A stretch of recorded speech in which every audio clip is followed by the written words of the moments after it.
खूनी कुआं। सीमा गर्मियों की छुट्टियों में अपनी नानी के गांव आई थी। सीमा नानी के घर पहुंचने के बाद अपनी नानी के पैर छूती है और उनसे आशीर्वाद लेती है। तभी उसकी नानी उससे कहती है, इतनी बड़ी हो गई मेरी सीमा, चल जल्दी से हाथ मुंह धो ले, मैं तेरे लिए खाना लगा देती हूँ। भूख लगी होगी ना? हाँ नानी, भूख तो लग रही है मुझे, आपके हाथ के बने हुए पीले दाल और चावल खाने की। कितना टाइम हो गया है मुझे आपके हाथ का बना हुआ दाल चावल खाए हुए।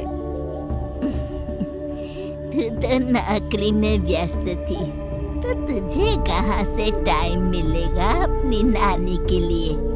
और जब इतने टाइम बाद आई है तो ज्यादा टाइम के लिए रुक कर जाएगी तू। हाँ नानी, इस बार पूरे 2 महीने के लिए आई हूँ। सीमा की नानी अंदर जाकर उसके लिए खाना बनाने लगती है। सीमा कमरे में अकेली होती है, तभी उसे किसी औरत के रोने की आवाज सुनाई देती है। वो कभी खिड़की से बाहर झांकती है तो कभी दरवाजे से बाहर झांकती है। उसे समझ में नहीं आ रहा होता है कि आखिर रो कौन रहा है।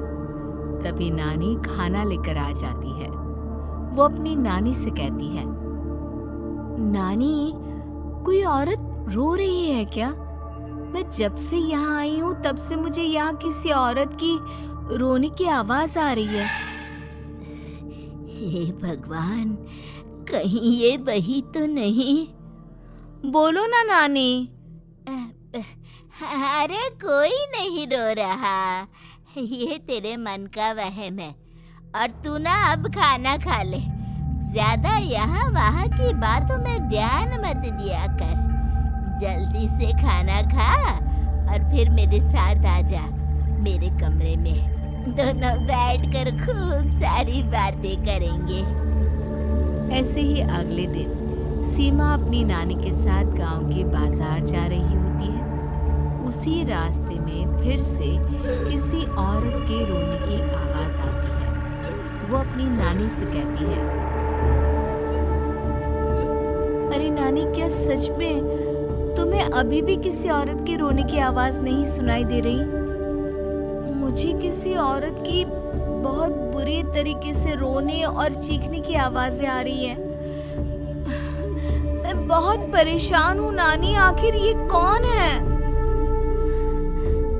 मुझे लगता है कि सीमा को शहर भेज देना चाहिए, यहाँ रहना उसके लिए ठीक नहीं। नानी बोलो ना, आप चुप क्यों हो जाती हो? सीमा, तू घर चल, मुझे तुझसे बहुत जरूरी बात करनी है। नानी सीमा को घर ले आती है और सीमा से कहती है, सीमा, कल सुबह तू शहर वापस चली जाएगी। अरे अचानक? आखिर क्या बात है नानी? आप मुझे ऐसे जाने को क्यों कह रही हो? मैं बस जो कह रही हूँ उस पर ध्यान दे। तू कल सुबह यहाँ से चली जाएगी, और ये बात मैं कोई मजाक में नहीं बोल रही। तू कल जाएगी तो मतलब जाएगी। अरे नानी, चली जाऊंगी मैं, ठीक है, पर आखिर बात क्या है ये तो बता दो। मम्मी से कोई बात हुई है या फिर मुझसे कोई गलती हुई है जो तुम मुझे अचानक से जाने के लिए बोल रही हो? देख सीमा, रात बहुत हो चुकी है और मुझे इस बारे में कोई बात नहीं करनी। चल, अब चल के मेरे साथ सो जा। सुबह की बस पकड़कर तुझे शहर भी तो जाना है। सीमा को अपनी नानी का ऐसा व्यवहार देखकर बहुत ही अजीब लगता है। उसे कुछ समझ में नहीं आ रहा होता है कि आखिर उसकी नानी उसे अचानक से गांव छोड़कर जाने के लिए क्यों कह रही है। ये सारी बातें सोचते सोचते सीमा की आंख लग जाती है और वो अपनी नानी के साथ सो जाती है। ऐसे ही आधी रात को सीमा को फिर से किसी औरत की रोने की आवाज सुनाई देती है। वो उस औरत की आवाज सुनकर बार बार करवटें बदल रही होती है और तभी उसे सपने में भी एक अजीब सी औरत की परछाई दिखाई देती है जो इतना चीख चीख कर रो रही होती है कि सीमा डरकर उठ जाती है। वो पूरे पसीने पसीने हो रही होती है। वो अपने आसपास देखती है तो घर में बिल्कुल शांति का माहौल होता है। सीमा घबरा जाती है। वो अपनी नानी को जगाने की कोशिश करती है मगर उसकी नानी नहीं जगती। सीमा को फिर से उस औरत की रोने की आवाज सुनाई देती है। आखिरकार सीमा अपने आप को रोक नहीं पाती और वो घर का दरवाजा खोलकर बाहर निकलती है। आखिर ये माजरा क्या है? आज तो मैं पता करके रहूंगी। अब आवाज का पीछा करते हुए सीमा आधी रात को गांव के चौपाल के पास बने कुएं के पास पहुंच जाती है, जहां कुएं की चारों ओर बेड़ियां लगी होती हैं। उन बेड़ियों में लगे हुए ताले के साथ एक लाल रंग का कपड़ा और माता रानी का कलावा बंधा होता है।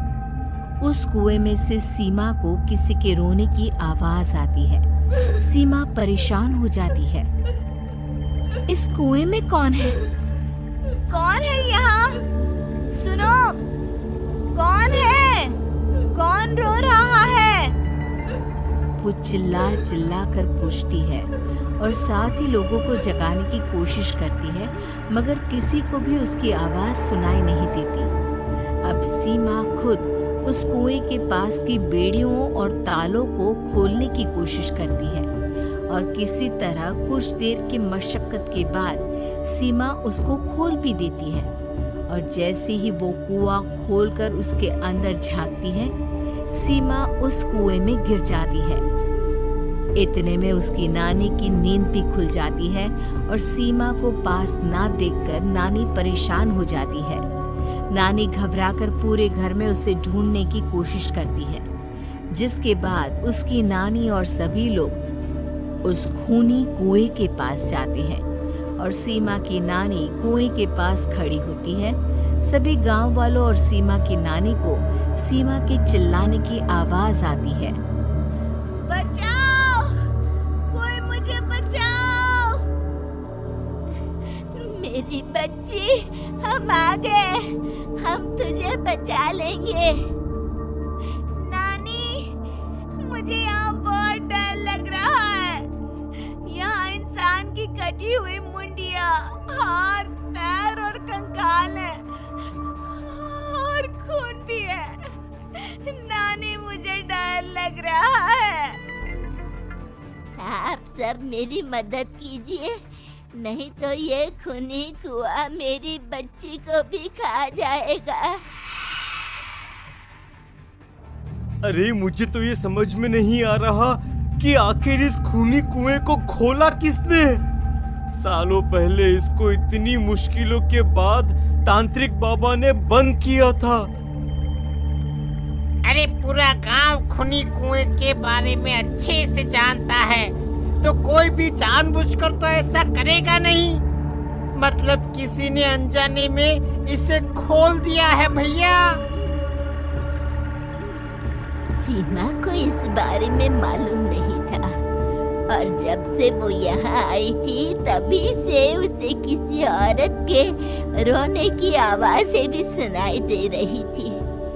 कहीं सीमा ने ही तो उसे नहीं खोला। अगर ऐसा है तो फिर सीमा का बचना बहुत मुश्किल है। वहीं कुएं के अंदर सीमा रोते हुए बैठी होती है कि उसे आवाज सुनाई देती है जो कुएं के बाहर खड़े गांव वालों में से किसी को सुनाई नहीं देता। आज सालों के बाद मुझे ताजा खून मिलेगा।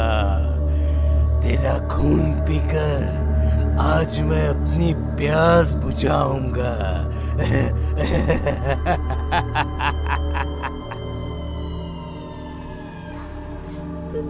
कौन है? वो कौन है? मत मारो प्लीज, मुझे जाने दो प्लीज। मैंने किसी का क्या बिगाड़ा है?